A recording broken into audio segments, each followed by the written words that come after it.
Muy buenas tardes, hermanos. El devocional de hoy se encuentra en Mateo 17, versículos del 14 al 21. Y antes de comenzar vamos a orar. Señor, te damos gracias en esta tarde por permitirnos un día más abrir tu palabra, poder aprender más de ella y porque siempre podemos encontrar aplicación en nuestra vida. Permítenos analizar nuestro caminar, nuestra forma de ser y poder identificar, Señor, si estamos obrando bien o no y si estamos confiando en ti como debiésemos hacerlo. Ayúdanos a crecer cada día más y a depender mucho más de ti. Y todo esto te lo agradecemos en el nombre de Jesús. Amén. Hermanos, cuando tenemos pasajes en el Nuevo Testamento, siempre encontramos paralelos. Siempre. Y es por esto que lo que vamos a ver hoy está también en Marcos capítulo 9, versículos del 14 al 29 y también en Lucas. Pero les pido por favor que mientras tanto busquen o pongan un dedo en Marcos 9, de versículos del 14 al 29. ¿Ya? Y vamos a comenzar y vamos a leer todo el trozo de Mateo para tener una idea o recordar aspectos bien puntuales de este pasaje.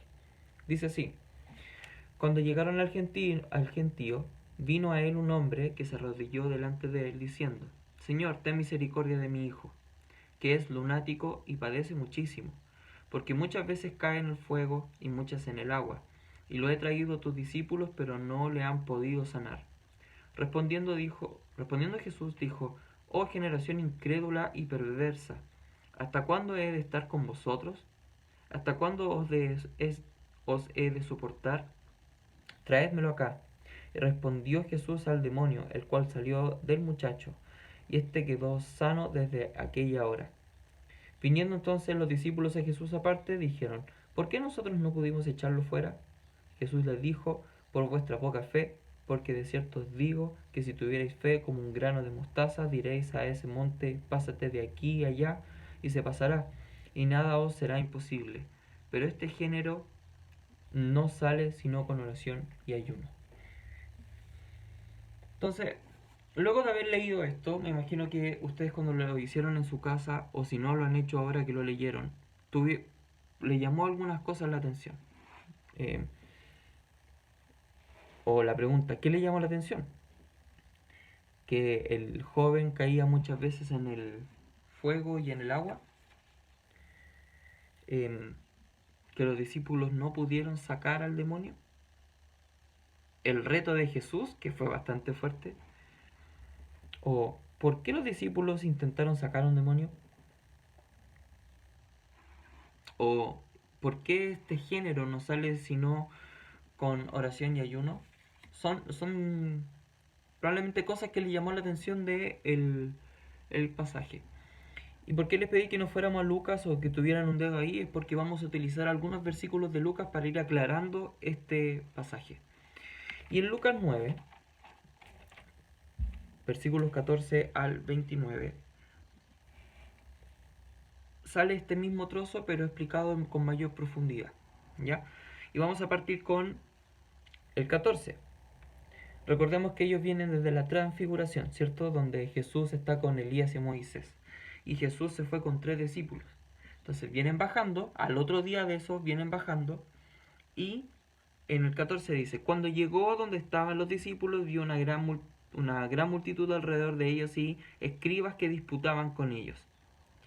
Y enseguida toda la gente viéndole se asombró y corrió a él y le saludaron. Entonces Jesús le preguntó: ¿qué disputáis con ellos? Y respondiendo uno a la multitud dijo: Maestro, traje a mi hijo que tiene un espíritu mudo, el cual donde quiera que le toma, le sacude, y echa espumarajos, y cruje los dientes, y se va secando. Y dije a tus discípulos que lo echaran fuera, y no pudieron. Entonces les dije: transfiguración, al otro día van bajando, en un momento se separan, y los 3 discípulos se están disputando con los escribas. Y un poquito más abajo dice que alguien le dice a Jesús, un varón, le dice a Jesús, eh, traje a mi hijo que tiene un espíritu mudo y que le está pasando varias cosas. Entonces llega Jesús, ve a los discípulos disputando o discutiendo y les pregunta, oye, ¿y por qué estás haciendo esto? Y entre eso que le pregunta, llamándole la atención, ve que un señor le dice, un varón le dice, pucha, ¿sabes qué? Mi hijo tiene un demonio. Los discípulos que, pudiendo a lo mejor haber prestado completa la atención a ayudar a esta persona, porque después dice, y tus discípulos lo echaron fuera y no pudieron, es porque los discípulos estaban preocupados de cualquier otra cosa, probablemente de discutir con los escribas. Por lo mismo no pudieron sacar al demonio. Y ahí Jesús los reta y le dice, oh generación incrédula, ¿hasta cuándo he de estar con vosotros? O sea, ¿hasta cuándo yo voy a estar aquí para poder solucionarle poco menos los problemas? ¿O hasta cuándo van a depender tanto de mí? ¿Hasta cuándo he de soportar? A los discípulos y también al resto. ¿Sí? Traédmelo. Y ahí es cuando le traen a este joven y dice, y cuando el espíritu vio a Jesús, sacudió con violencia al muchacho, quien cayendo a tierra se revolcaba echando espumarajos. ¿Cierto? Jesús, ¿qué es lo que uno podría haber hecho? Uno ve que te traen a un chico que está con un demonio, y uno probablemente la reacción natural sería, exacto, ir y socorrer al joven que está con un demonio. Pero no, Jesús, ¿qué es lo que hace? Jesús le pregunta al Padre, o preguntó al Padre, ¿cuánto tiempo hace que sucede esto? Y recordemos que el joven está con el demonio revolcándose en el suelo, con espuma, con espasmos, y Jesús lo deja de lado y empieza a hablar con el Padre.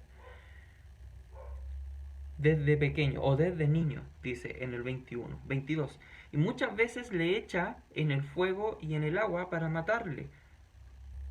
O sea, no solo el demonio lo toma y tiene esta crisis, digamos, sino también lo ha intentado matar el demonio al joven y lo ha echado al fuego y no muere, lo ha echado al agua y no muere, lo ha secado y no muere, ¿cierto? ¿Por qué puede pasar eso? ¿Por qué tuvo que llegar Jesús a tratar con el demonio? ¿Por qué no pudieron los discípulos a tratar con el demonio? Es porque de alguna u otra forma siempre hay un plan del Señor detrás de todo esto.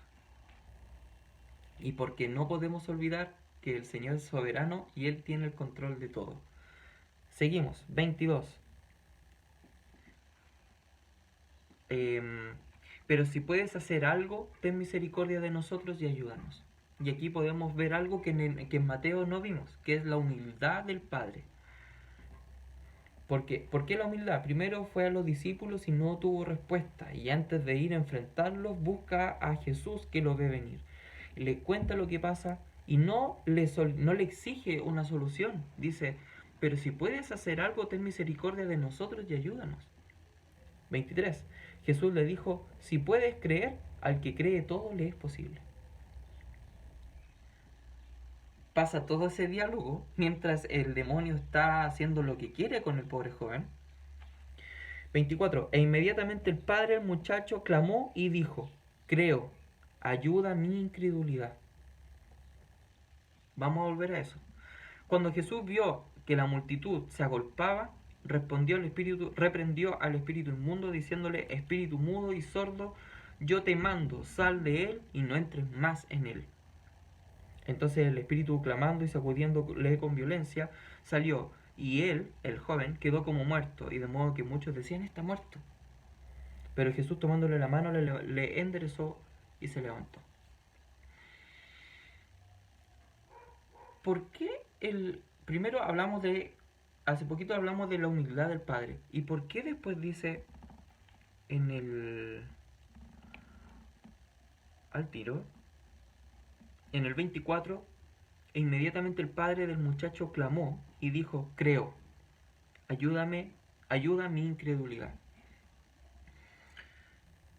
Es porque claramente el padre de alguna forma cree, pero a la vez él reconoce que su fe es poca y que con su fe no es mucho lo que puede hacer y que por lo mismo le está pidiendo a Jesús, le clama a Jesús que le ayude en su incredulidad. Porque muchas veces nosotros nos vamos a encontrar con eso, ¿cierto?